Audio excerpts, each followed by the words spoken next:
if you're desperate, you got to look for something. And here's something. I mean, you got something. So that's good. But here's the deal. The stock market today dropped, depending on which index you look at, between 3 and 4%. Overnight, the stock market in Tokyo dropped almost 13%, 12.9%. So the first thing I would bring up to you is this. What the heck does the stock market going down in Tokyo have to do with the United States or Kamala or Joe Biden or Democrats? The answer is nothing, because what's going on in Japan is certainly affecting the world, yes, but does it have anything to do with our politics? Not at all. But if you're out here looking for something and you are desperate, which Donald is clearly desperate and fearful and really unsure of what to do. He doesn't even know what to. We're going to talk about how you know that's true in a little bit. But let's go back to the stock market. The big drop in Japan certainly had a giant impact on the United States today. It did for sure. But even that's not the whole story for sure. That's one part of what's going on in the world. So let's boil it down real simple, because I've talked about this for an easy month. First of all, for more than 500 days, there has been an inverted yield curve. And I understand that when you say inverted yield curve, people look at you like, what the heck are you talking about? Well, real simple, one more time. The short end of the curve is supposed to be low, and the high end of the curve is supposed to be high. But it's the opposite. Hang on. Guest in no video. Yeah, they don't have their video on. Ah, okay. Put them on and we'll talk about it. That's all right. So first of all, and I'm going to get all the way back to this because we want to talk about the inverted yield curve and all of this. It's all important stuff. And I've got I'm going to say Mariah. Right, Mariah? Mariah. Oh, Mariah. Mariah Partlow. And then I've got Tanaya Graham. So I've got, so are you there, Tanaya? Yes, I'm here. Excellent. And Mariah, are you there? Oh, Mariah. Hello. Okay, time is flying. Okay, so Mariah, you got to give permission to your camera and your microphone. And Tanaya, I need you on the camera too, because we want everybody to see our wonderful students from Cardinal Ritter College Prep. And of course, Mariah at that point hung up, but I'm sure she'll come back. So Tanaya, can you give us a little camera here? Yes, I'm turning it on. There you go. Excellent. Oh, come on. Now that's that's the best. I'll tell you that really. And you know, at the same time, we've got Chase as well coming, Chase Harden. But I'm going to say that the best right off the bat, that's Tanaya Graham. Good work. Okay. So where's Mariah Partlow? She's I'm not sure. Well, she signed in, so you know she was here, but that's okay.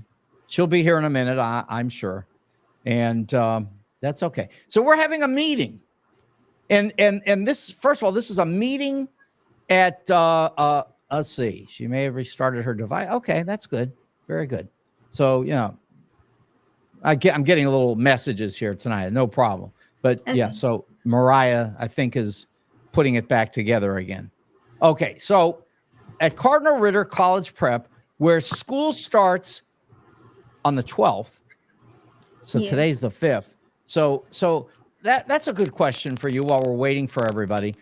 How do you do this as a teenager? How do you look at it? Like when you've got 7 days to go before you go back to school, does that seem like an eternity, or does that seem like it's any minute? And by the way, we've got Mariah here too, so that's great. Okay, go ahead, Tanaya. I feel it's just in any minute. Like it's going by in the blink of an eye. Okay, so it's quick. Yeah. Okay, because I mean, I could see if you're a teenager, you might say a week. Psh, I'm not even thinking about that. That's like next year. What do you think, Mariah? No, school definitely feels like it's around the corner. I would say as soon as July hit, it felt like I was already in school. Gotcha. Well, that's good. That's I guess the main point here, because you're really two great students, which you really are. And then of course, Chase is hiding out somewhere, and you know he's probably at lunch where he doesn't belong. You know how he does that. He plays that game. Yeah, we know the Chase game. Okay, so let's do this. Let's talk here for a minute. So from the stand, and by the way, you and Tanaya, Mariah, you and Tanaya and Chase are my student advisors at Cardinal Ritter College Prep. And no other teacher has a student advisor at our school, right? Right. Yeah, they don't. And actually, I have not been able to find anybody anywhere in the country that has student advisors. So you're in a very unusual position of advising your teacher. And you know, in my case, I take it very seriously. So that's a good thing. And here's my question. As school gets started, first of all, do you think that students are excited to come back, or are they just doing what they have to do? I think it depends on the year they going into. Yeah. Okay, well, here's Chase, so he's going to tell us too. Hey, Chase, we figured you were at the lunchroom where you didn't belong. Yeah. Yeah, I actually was. Yeah, I know. Okay, so you think that some students are excited about coming back if they're what, seniors? Yes. Okay, but for the most part, yeah. Okay, but maybe the sophomores and the freshmen, they're not like that happy, huh? Right. Yeah. Well, I think the freshmen's pretty excited. Yeah, because they're going to their first year into high school. Yeah. And then it's a lot. It's like, I think it's like 148. 148. Yes. What's 148? 148. That's how many freshmen we have coming in. Oh, that's a lot. Yeah. Listen, our school keeps growing amazingly. Why is that happening? Because of I think mostly could do the sports. You think? Not to be biased, but you know. You think it's more sports? Go ahead. Why what do you that think make tonight? You biased, Chase? Huh? Why would that make you biased? Well, because he plays sports. I don't think that's why. I think brings the most money. I think when people see Cardinal Ritter, they feel like it's a good school for their child. And they see us having fun. Like when they post on the school page, it's always something fun. So I think balancing fun and academics. Yeah. Yeah, I was at a meeting over the summer. I had several different meetings, but one group of students, and I asked everybody, when you go to school every day, do you feel excited to be there when you get there first thing in the morning? And every student said, not really. Yeah, I don't. Honestly, no. No? I don't know. I actually I don't know. I think by the time I get there, I'll be like, okay, it's not that bad. But waking up in the morning, getting ready for school, I don't be excited. Yeah, the waking up part, that's not. Yeah, well, that's because you're teenagers, and I'm not even joking, because actually the research shows that biologically, the worst time in the worst time ever to send you guys to school is first thing in the morning. I believe that. Yeah. Because most morning people. Yeah, I mean, there's good research on that, but there's also no choice. So, yeah. Well, let me ask you this. And again, this is because you're my advisors, and this is no joke. What would you do? And the three of you, you can tell me individually, what would you do to try to get people excited about coming to school?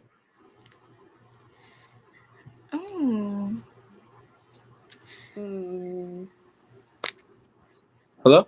I think it Yeah. kicked me off. What's we your got question? we want to know what can you do? What can I do? You're the advisor. What can I do to get people excited about coming to school every day? I think really just yourself, because everyone loves you, Keisha. Well, that's not the issue. I mean, trying to, somehow make me think something about you because you're saying I'm so great. That's not going to fly. What I really want to know is, what can we do? What do you think? All teachers. I feel like sometimes not teaching, but sometimes switching up the learning styles for some kids, because you know how some kids are more hands-on or some kids are more like different learners, but at the same time, certain teachers have a teaching style that they stick to, which is best for them. Okay. Anybody agree or disagree with that? I agree. What do you think, Chase? I agree with her. Because not everybody learns the same way. Like in the report that we made, I said that teachers could get advice from their students on different learning ways and methods. Because not everybody learns the same way or understand just the way that they're being. Because most teachers, I think, they're taught to teach this subject, but they're not, and they just choose a way to teach it instead of trying to figure out how they could better accommodate each student. Mm-hmm. Yeah. Well, so let me say this. I agree and disagree. Okay. And I'll tell you why. Because there's a ton of research that shows that some of this story about how people learn differently is really not accurate. Mm-hmm. Because, well, I'll tell you why. Because first of all, you have to read. There's no getting around that. I mean, you can't get in a circle and play games and accomplish what you need to do that's coming out of a book. Mm-hmm. So, I mean, everybody needs to read. And let me also tell you, I spent a lot of time this summer at WashU, and those Washington University professors are saying the same thing that all the high school teachers are saying, which is the kids don't want to read. Right. And we talked about that last year, Yeah, our little group. For years. Huh? We've been saying that kids don't want to read for years. Yeah. So what are we going to do about that? I mean, there is no other way. I mean, you got to read. And these college kids are the same thing. They don't want to read. I'm not really sure. Yeah. Guys, this is so hard. I mean, really, I don't know the answer. I know we've got some students like you three who do read, and I could add in like Maria and Imani and what's her name? All of a sudden I can't think of it. It starts with a K. Anyway, but all of you read a lot, and we know you guys come to me for books, which I love. But here's the problem. That's 6 students, and we have like 450. Right. And we need to be reading, So obviously, one more time, you all can think about, what you can tell me that we might do to help some of these kids to be more involved in reading.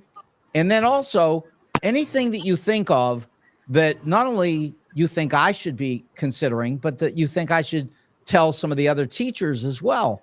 Think about that, for getting kids enthused about coming to school. because I can only tell you this. I want more than anything for the students to come to school and enjoy it. I mean, the teaching part, that's all fine. I want everybody to learn, but being enthused about learning is in some ways even more important than the learning. Right. Yeah. It's your willingness to learn. It's not just you just not understanding. You're actually putting in effort to want to. Right. Yep. Now, the other cool thing, which I told you I wasn't going to keep you long, so I'm going to get you off of here. But, one of the cool things is that the four of us are actually working on a book.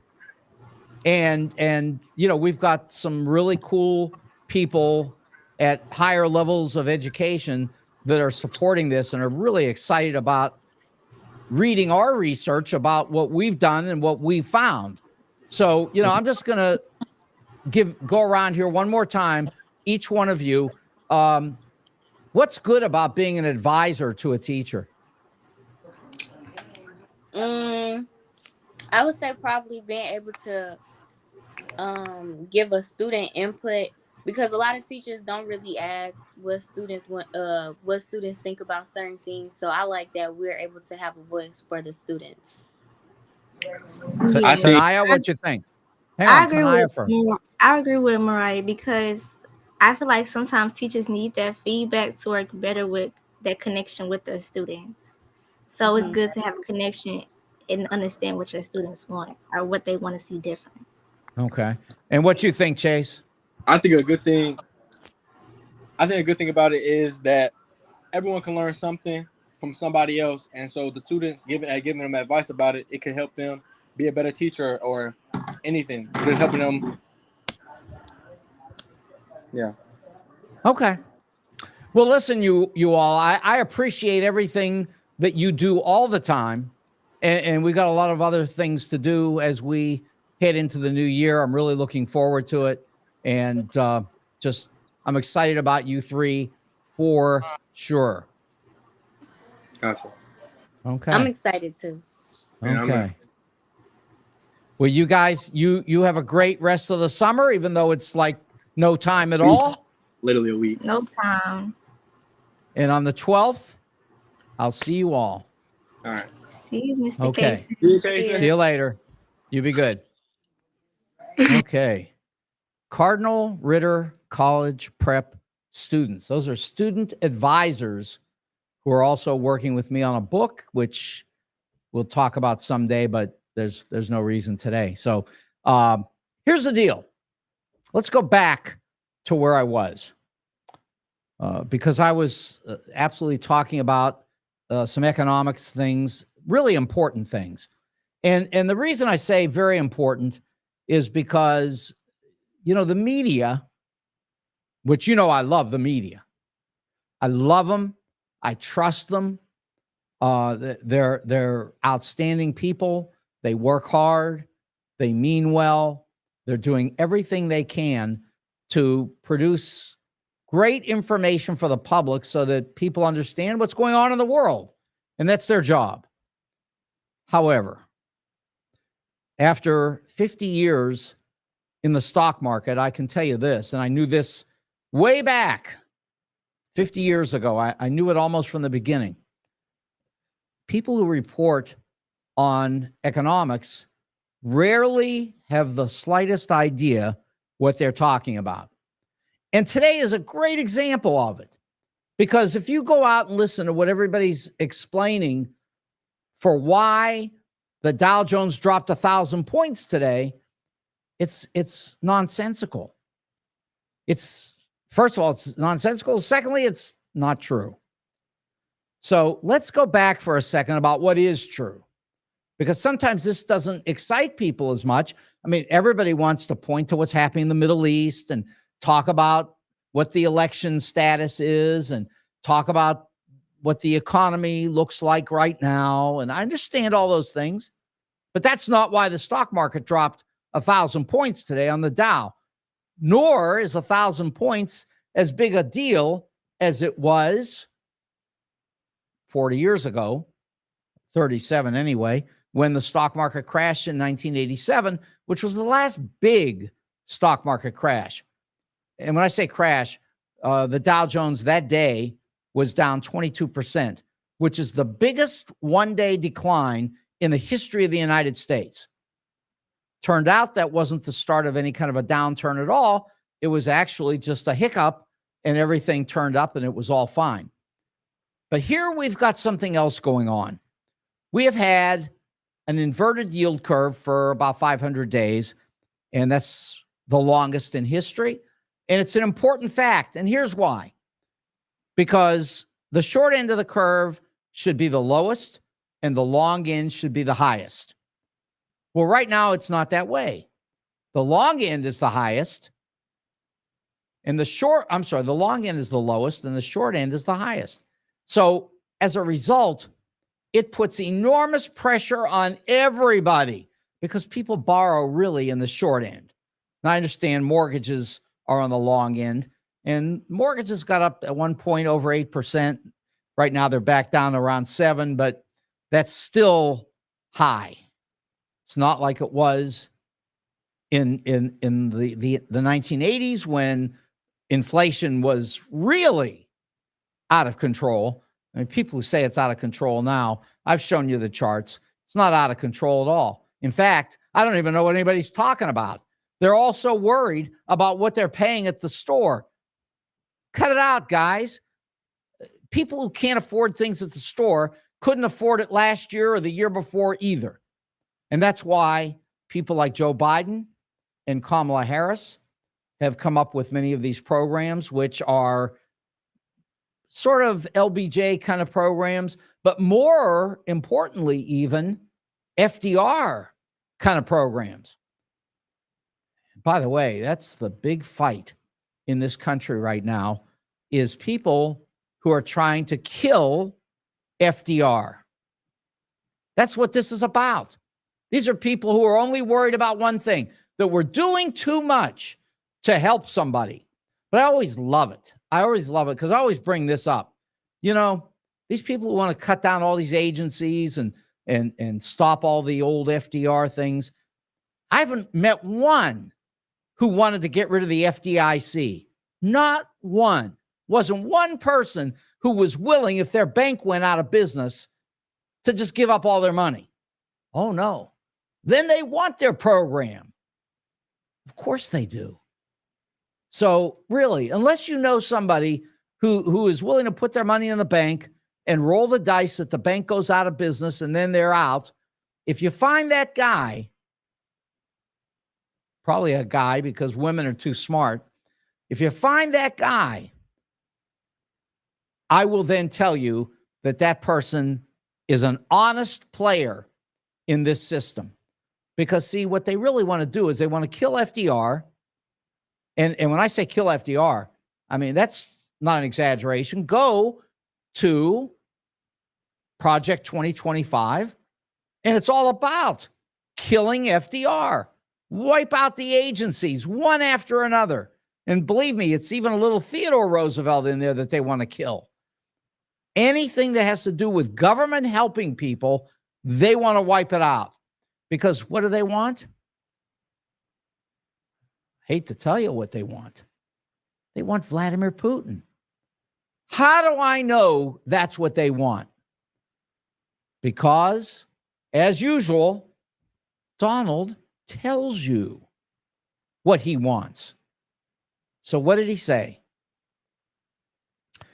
He said that what we want to do is, first of all, Department of Education, get rid of it. All these agencies, get rid of them. NATO, terrible.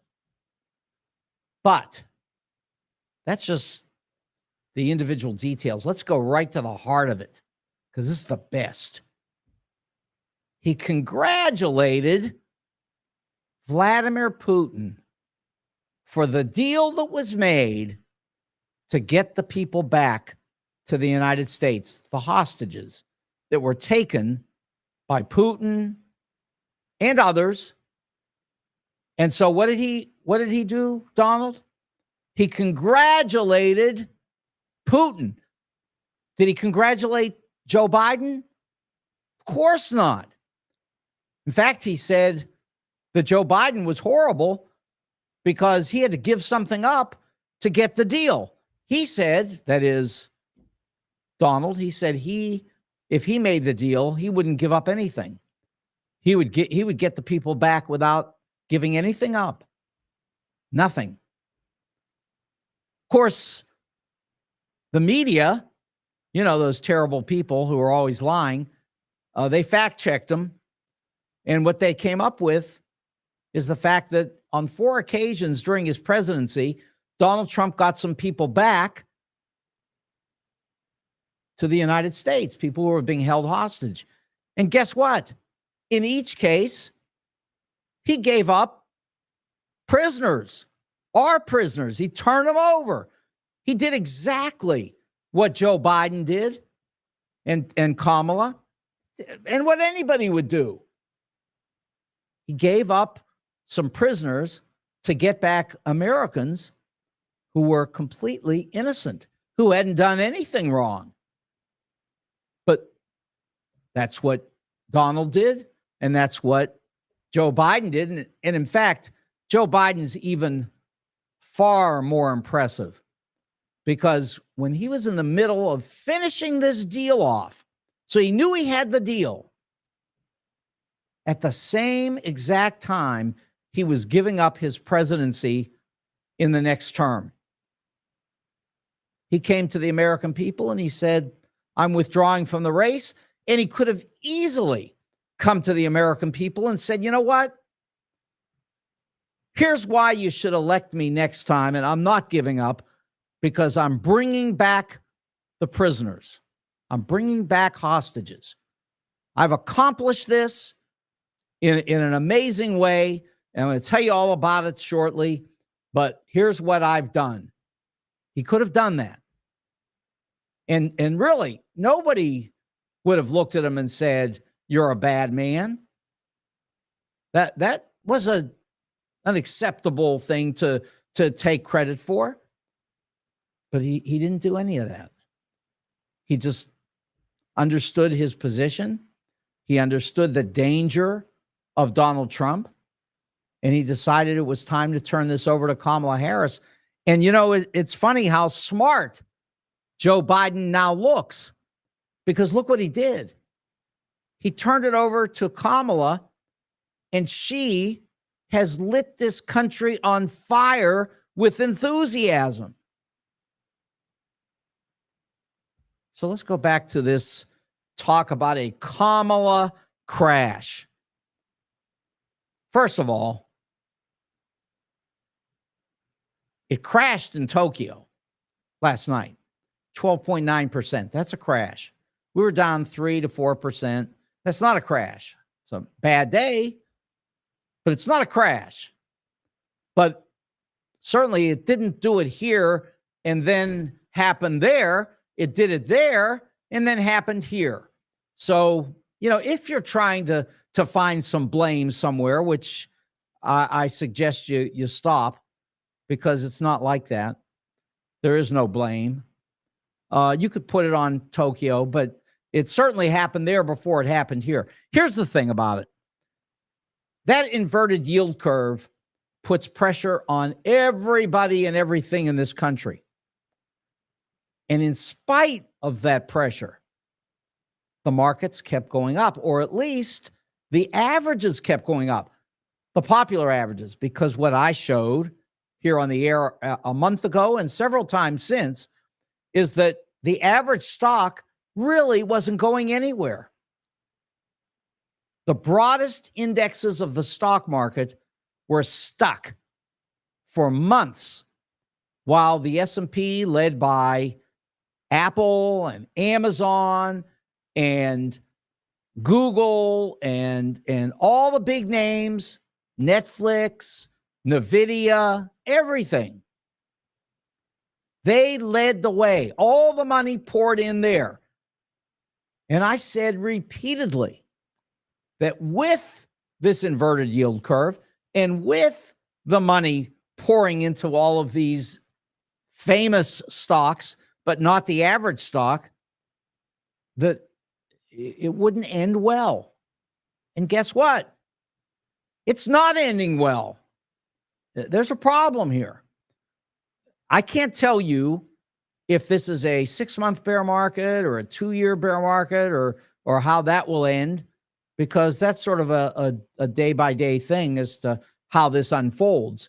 But I will tell you that, we're in a bear market of sorts, could get considerably worse.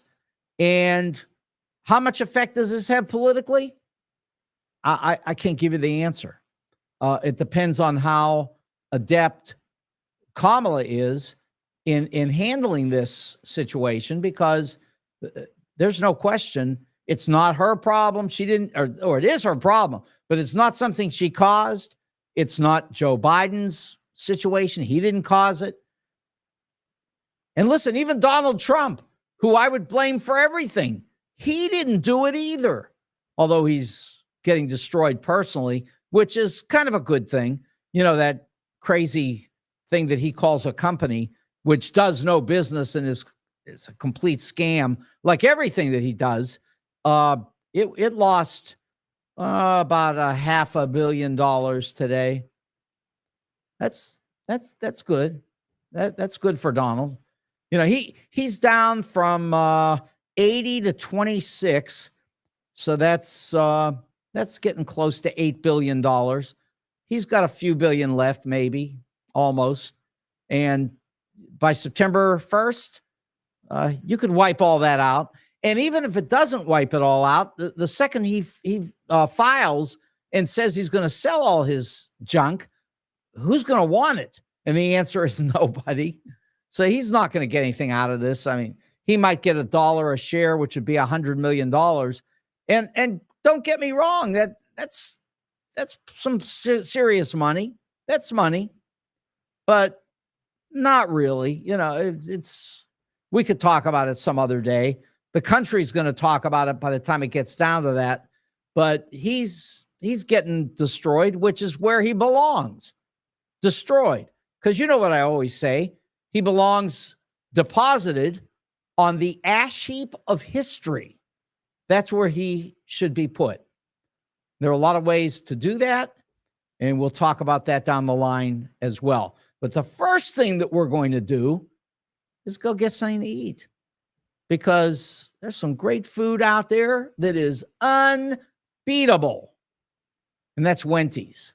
Wendy's is at 18,000 Chesterfield Airport Road, and the food is excellent. I like every night to tell what's there for a lot of reasons, but if you hear it, it might just get you enthused to where you say, hey, I think I'm going to go eat.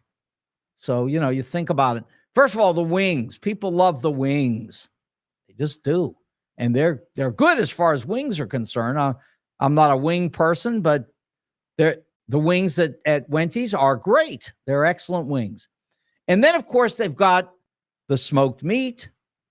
They've got patty melts, hamburgers, cheeseburgers. Some people like that cheese. They've got salads, all great. They've got baby back ribs. I love them. I really do. They're the best from my standpoint. Then they got pizza, and they've got, of course, the onion rings. I happen to love onion rings, and they've got them at Wendy's. So get yourself to Wendy's and enjoy the great food and the great atmosphere, all put together by Ben's wife and Ben.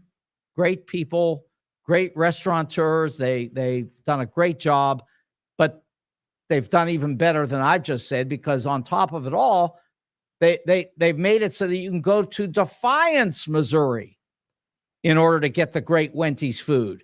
So that's $29.99, South Highway 94. Great food all the time at Wendy's.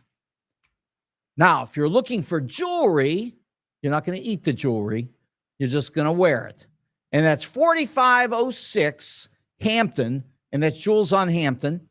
And, of course, Al and his son, AJ, I saw them over the weekend.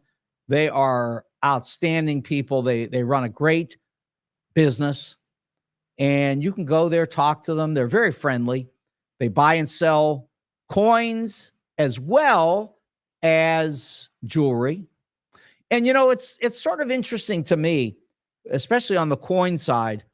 There are people out here who do a lot of business in Bitcoin, which is not a jewelry store. That's a whole different world. But you got a lot of people that are buying Bitcoin all the time, and they all got pumped up again this time. And here we go again. Bitcoin's getting slaughtered. There are ways to make money in things that are getting slaughtered. I love it. Joe Kennedy made the fortune for his entire family by selling short the stock market in 1929. But, that's another story. But I'm just saying, don't worry about Bitcoins. Worry about getting down to 4506 Hampton and get some real jewelry, some real money that they'll pay for coins. I mean, this is a good place. Like I say, Al, AJ, great people. All you have to do is go visit them, and they'll tell you everything that you can do as far as designing jewelry. They do that. And they got cases and cases of jewelry. There's got to be something there for you if you're looking for jewelry. And finally, on the way out of that place, don't forget, take a look at your watch, make sure the time is right. And if your watch is broken, you can leave it there. They'll fix that for you too. That is Jewels on Hampton. Now, great clothing at the St. Louis Suit Company in Clayton on the corner of Forsyth and Central. And all you got to do is walk in there on the corner. You'll walk up the stairs. If you can't make it up the stairs, you might need a knee replacement, but we're not selling those. But I will say that they've got great clothes at the St. Louis Suit Company. They have been there, I keep saying 29 years, but it's actually flipped now. It's 30. It's officially 30 years at the St. Louis Suit Company. They've got suits, they've got shirts and shoes, overcoats, real bargains on overcoats. Now, if you wait until it gets cold, you're not going to get the bargains. It's just like I've been talking about the stock market for a month. If it's going up and it looks like there's trouble, don't wait until the last day. People do that and then they get messed up. But if you want a deal on overcoats, this is the time. St. Louis Suit Company in Clayton. And don't forget, when it comes to weddings, the wedding attire that they sell is perfect. It's exactly what everybody needs. The St. Louis Suit Company in Clayton. Okay.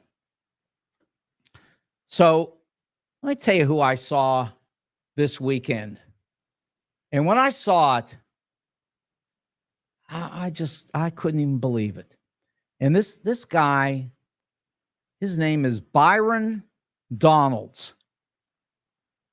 And I mean, I know he's black, and that's fine. Everybody has a right to say their thing. And he's trying to sell Donald Trump to black people, which is so pathetic. Absolutely pathetic. And I'll tell you, if you have a chance to see this, you really should. George Stephanopoulos just tore up Byron Donalds. 3 times he asked the same question about things having to do with the black journalism thing. Kamala Harris got thrown into that. And believe me, Byron Donalds couldn't answer the question and didn't even try because, like I say, he couldn't answer the question because there's no way to make any sense out of what Donald did to those women, those black women at the National Association of Black Journalists. I mean, there's no explanation for it. He was rude, crude, crass, just miserable. And it was so obvious that he did it intentionally. And Byron Donalds couldn't defend it, of course not. And he wouldn't even really answer the question because I guess he just didn't want to be messed up even more by George Stephanopoulos. He thought he could just give some dumb response and then move on, but Stephanopoulos wouldn't do it. He kept coming back and he said, look, I've asked you the question. You're not answering it. Answer the question. And Byron Donalds did the same thing every single time. Absolutely refused to answer. You can find this so easily on YouTube. You know, just put in, it was the ABC George Stephanopoulos show from this weekend. I guarantee you'll find it. It was a really excellent job, a great example of what journalists can do and should do. Make people answer the question. It's not a matter of not liking the answer, but answer the question. Just tell what you think. Not go off on all these other areas that were really what it amounts to. And it's so funny. I had a friend of mine on here. His name is Jacob Israel. I had him on here about 2 months ago. And in fact, he was on here with James Ingram from the St. Louis American. And, you know, Jacob used to give an award on Black radio here in St. Louis. We did Black radio for years together. And he used to give out what he called the Golden Bootlicker Award. And I got to tell you, there were always Black people out there that were earning their award. And I can tell you that Byron Donalds was about the best I've seen in years. And I sent an email off to Jacob asking him to get a look at it when he has a chance, because this is just ridiculous. This business of being obsequious in dealing with Trump is really so pathetic. And you know, it's just like those people. I mean, I say people, they were senators who showed up at the trial all dressed in blue suits and red ties like Donald in order to obsequiously make Donald feel good. And that's what these people are doing. They're out here, and look up the word. It's a good one. Obsequious is really good. And anyway, here was a perfect example of somebody that just really could not stop praising somebody who's just in so much trouble all over the country for what he did. His behavior, Donald's behavior at the Black journalism affair was horrific. And if you don't think it's horrific, and if you don't think this man hates Black people, which he does, if you don't think it, let me tell you what he said over the weekend. And if you think that he didn't say it, you know, I challenge you to go look it up and find it, because he said it. And in fact, when he said it, I almost fell over. I thought, where did this one come from?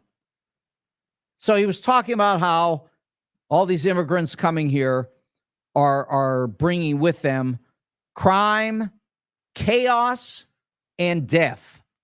And then he talked about, you know, all the terrible things that they do when they get here. And then he had another story. He told this story about how, you know, you're a Black person in Georgia and you send your spouse out to buy some bread. And they go out to buy the bread and they don't come home because in the end, they're dead. They're killed because immigrants swarm these shopping centers and kill Black people who try to just go shopping. They're just normal, nice people just going shopping. And John was in Georgia, so he was making the point that this is what happens to people in Georgia, that they go to buy some bread and then they're killed because of this crime, chaos, and death that is brought across the border by immigrants. But here's the one that you got to wonder where he even came up with this. I mean, how do these things even jump into his head? He said that the people who are doing this come from the Congo. Excuse me? How did the Congo get into this? Now, remember, these are people that are coming across the border. They're coming from Venezuela. They're coming from Central America. They're coming from Mexico. You know, they want to get away. A lot of violence, abductions, and difficult things down there. And so these are good people who are just trying to find a way to survive in the world. You know, sort of like the words that we know are out there on the Statue of Liberty. And the question is, when all these people are coming here trying to do the right thing, and we know, I mean, the statistics on it are so low for immigrant crime. They don't commit any crime at all almost. Once in a while, an immigrant does something because, you know, people just do things. But if you look at the overall numbers, the least crime is committed by immigrants, and the most crime is committed by people who were born in the United States. It's just the way it is. And you can go to my website, and I see the numbers there. Those numbers are good. I'm really happy. I'm getting a lot of people who have gone to the website where I've asked you to go. And the website is talkstl.net, TALKSTL.net. And I hope when you go there that you're not just looking at the pictures. The pictures are okay. But I hope that you'll go to the reading room and read the article that I've got there about immigrant crime, because it's extremely low. The people who come over here are just trying to find a way to survive. They're just trying to make it in the world. And it's exactly what's on the Statue of Liberty. It's exactly what our country has always been about. It's exactly what Ronald Reagan said in the clip that I ran for you. It was like a 2-minute clip. And Ronald Reagan said the same thing about how, you know, people coming here, they are the ones who cause this place to grow and really make the country young and enthusiastic and exciting. I mean, these were the words of Ronald Reagan, who I don't like, but nevertheless, he said the right thing about immigration. And he really talked up essentially the Statue of Liberty. So, you know, I know there are people who say, well, that's not a law. No, it's not a law. It's an advertisement. We advertise to the world, come here and have a better life. That's what we advertise. And that's what we should be trying to help people to achieve. Sometimes it's not so easy, but we're working on it. And once Kamala is elected, and she will be, you'll see what happens. And let me say, how do I know Kamala is going to be elected? Well, I'll tell you. Every expert on elections has always said, not just now, has always said, enthusiasm is what wins elections. And I can tell you without fail, this is for sure, Kamala Harris has enthused and inspired not only the Democratic Party, but Republicans. Go read the Wall Street Journal today. They're talking about all the Republicans who are abandoning the party and joining with Kamala. They just are. I promise you, a few days down in the stock market is not going to kill the election for Kamala. I know there are people out there who are looking for anything to grab onto, but this is not it. It's not going to work. So really, figure out what your position is. Think about, laws that you would like to see passed. We can debate policy. And actually, if Donald had any sense, he would. But also, he doesn't have the ability. He doesn't know anything about policy.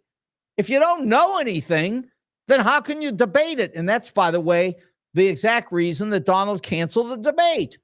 He canceled the debate for September 10th, and he said, I'll debate you in front of a special audience at Fox News. A bunch of people out there screaming, Donald, we love you. Yeah, well, guess what?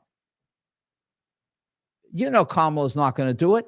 And Trump said, if she doesn't come to see me on September 4th, she's never going to see me. Oh, gee, I'm sure she's scared because the polls are moving and they're moving in the right direction. And if you think that saying some words about a down stock market, if you think that's going to do it, it's not. This woman is inspiring America. And, there's just something about this inspiration that you can't stop because people want to be excited. They want to be hopeful. Barack Obama did it very effectively. And I've said to people, I've said it here, that as much as Barack Obama was good at this, and he was, the other person who was truly extraordinary when it came to inspiring this country was John F. Kennedy. And I really believe that you're going to see something like that. Not even just Obama, but more of a Kennedy-like situation. That's just my opinion. But I will say, she is lighting the country on fire with inspiration. And that's something that's not so easy to stop.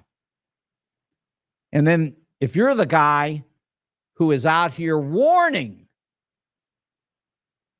that the people from the Congo are coming to get you, wow, what is that about?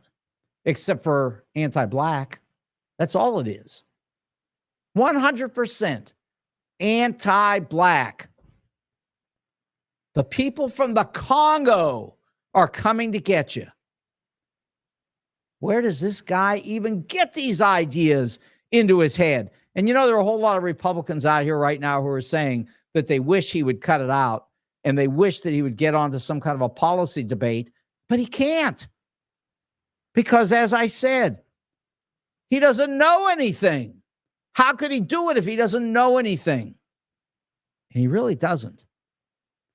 So we're down to the last 5 minutes. I'd like to talk a little bit about what's happening tomorrow, which is, of course, an important primary. They're all important. It's always good to vote in a primary and in the regular election too. And tomorrow, a bunch of people are going to vote. And here in Missouri, one of the big issues that's popped up is the support for Wesley Bell that has come from people like Josh Hawley. Now, it would be wise to ask, why in the heck would people be putting up money for Wesley Bell that are actually supporters of, say, Josh Hawley? Well, they've got their reasons, but I will tell you that others were offered this money besides Wesley Bell, and some of them have come back and said they wouldn't take it. They wouldn't take it no matter how much it was. They just wouldn't have anything to do with it because, like Donald shows us, it's crooked. May not be illegal like what Donald does, but it is crooked, and it is happening. Tomorrow, we're going to see what the result is. I know there's some things being said about both of these candidates, to tell you the truth, but there are things that talking about what's happening in North St. Louis and what kind of money has been brought into North St. Louis. And I agree that the billions of dollars that have come in, and there are billions that have come in, they didn't come in recently. They were actually brought here, first of all, 3 years ago, 4 years ago, 5 years. It was before anybody in the Democratic Party stepped up to anything. It's NGA, and NGA is not horrible. It's a great project, but